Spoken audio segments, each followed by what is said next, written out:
Hey guys, and welcome back to Unified Gaming.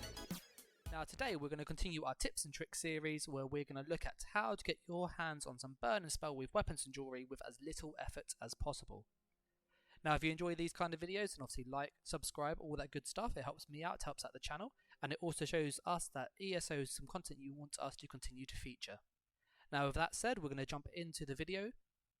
So what you want to do is make sure that you are a Nightblade. A magical or stamina Nightblade will work for this, but obviously a magical one is slightly better.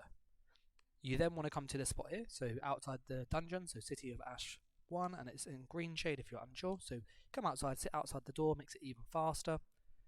Once you obviously are on Nightblade and you have access to Cloak, make sure that you're 160 CP or above, and you want to get the Treasure Hunter passive. This basically makes the items from the chest that you pick up basically one level higher, so the idea is that if you pick up an advanced chest, it'll bump up to the next chest quality, and so on. So it just makes this a little bit easier in all honesty. You also want to try and get wind running if you can. I don't have it because I don't have enough CP on PC. I do on Xbox. So yeah, Treasure Hunter, wind running. You can really just dump the rest of stam recovery or magic recovery, whatever you feel is necessary. The rest of the CP doesn't really matter for this, okay? But Treasure Hunter is a must in all honesty. Then skill wise, you want to have obviously Cloak, so it doesn't matter if it's the crit or normal, but you need to go invisible. Concealed weapon if you're Magicka, not bad because it gives you obviously higher movement speed, which is great. And then some form of movement buff like rapid maneuver or the AoE twisting path. Again, that obviously gives you the major expedition as well, okay? So with those skills there, you're pretty much good to go. If you are finding sustain a bit of an issue, you could use Siphon and attacks as well, just for extra sustain. And if you find obviously stamina to the drawback, just obviously switch it to the leech and strikes instead. With all of that done now, you then obviously go into your social, go into group, and put it on veteran. Now you can do this solo, or you can do this with a pair. With two people, it's a lot faster, but I'm going to do it by myself to show how easy it is by yourself as well, okay? So we're going to go in the dungeon now, and we'll look at how to get those items really, really easily. So I've just got into the dungeon, and what you want to have is somebody else in your group, ideally. So you can do this by yourself, but it's a bit finicky and you get more bugs. But obviously when somebody else is in your group, it's easier, okay? Now the person in your group, they could be any level. Doesn't matter what level they are, doesn't matter where they are. They could be completely doing something else. So honestly, just put in the guild chat, can I have somebody to stay in a group with me, even if that person's offline, this works as well, okay? So just try and get somebody in a group, it makes it easier, okay? So with the person in your group, you simply obviously go to the waterfall on the left. So as you come in, obviously you come from the door or the way shrine, waterfall on the left. You then obviously use rapid maneuver, cloak, and you're going to go at full speed. Okay? Now if you are a vampire, you can use tap the sneak button if you want. Obviously I'm a vampire but not high enough, so don't worry about that yet. But the idea is that you just simply hit cloak and you get a chest spawn by this waterfall. It's kind of to the side of it, okay? So it's not actually behind it, it's over there though. Now you'll notice on the bottom right of the screen is a map. Now this has map markers. Some of them have been deleted because obviously my thing got corrupted, but there's a spawn here. So you've got a spawn here. You keep going.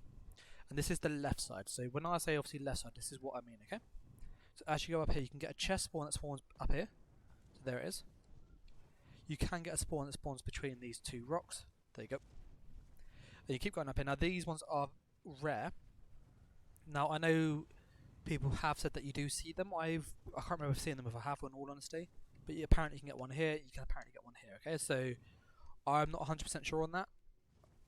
So I know you get the bags there, so the heavy sacks and stuff. I'm unsure about the chests themselves though. So just do take them with a pinch of salt, okay? So obviously that's the left side complete now, okay?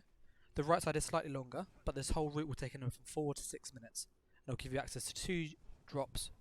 And obviously because the drops are chest drops and they obviously share the same loot table as the final boss, it means you can get weapons and jewellery and helmets and stuff, so it's really good. You can get one here.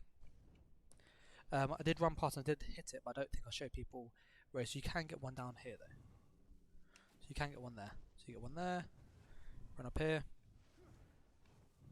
You can get one in here. It's a very rare spawn, but you can get one in here, okay? You can get one behind here. You can get some down here, so you'll see them. There it is. So as you obviously lockpick, don't rush it. It's quite straightforward. But because obviously these chests, as I said, they share the same drop as the final boss. So nice and good. I got Thunderflame legs, so not ideal. You just repeat. You can get one here. You can get one round there sometimes, you can get one there, you can get one down there. Okay, so you keep going. You'll find there can be one in the middle of the river here. It's literally like bang smack here, you want to kind of be snuck or sneak here, and that way you can access it. You get obviously 2 behind the house, so you get one on the left, and you get one on the right.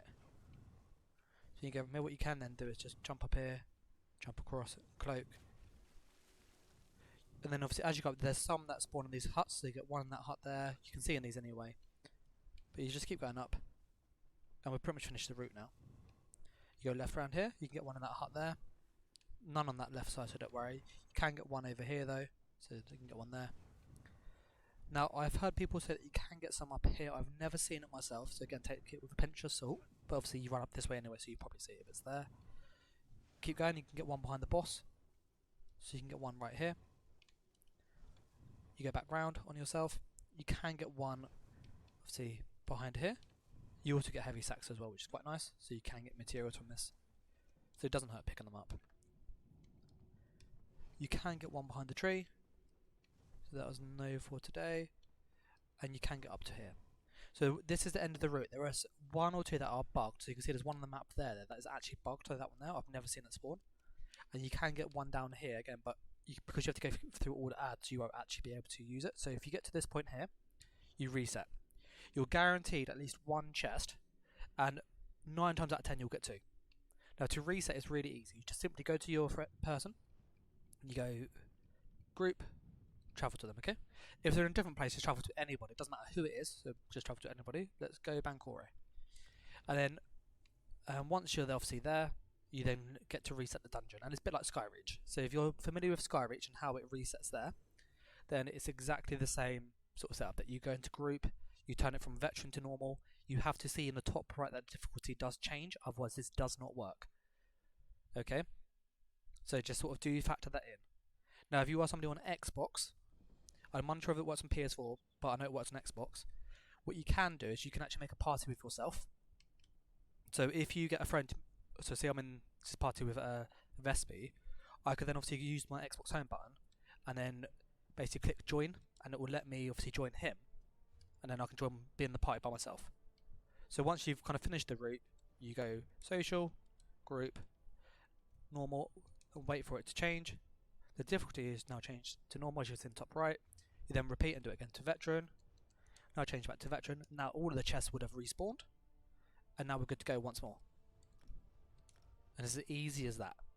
Now we'll do one more chest run just to show you obviously at speed now, without going a bit slower, going, oh, this is where they are, okay? So I've just got into the dungeon, and I'm going to just do one more run quick to show you how quick they are.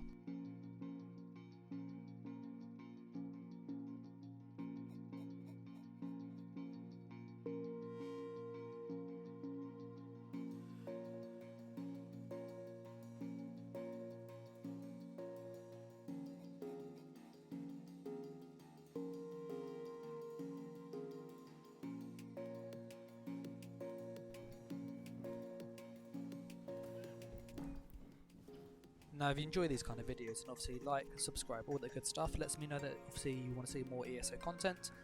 And if you want to see more videos in our tips and tricks series, then obviously comment, let me know what you want to see, and I'll obviously do my best. I've played ESO for a number of years now, so I've got a good amount of experience, and obviously this has helped me level up on PC really fast to kind of get what I need.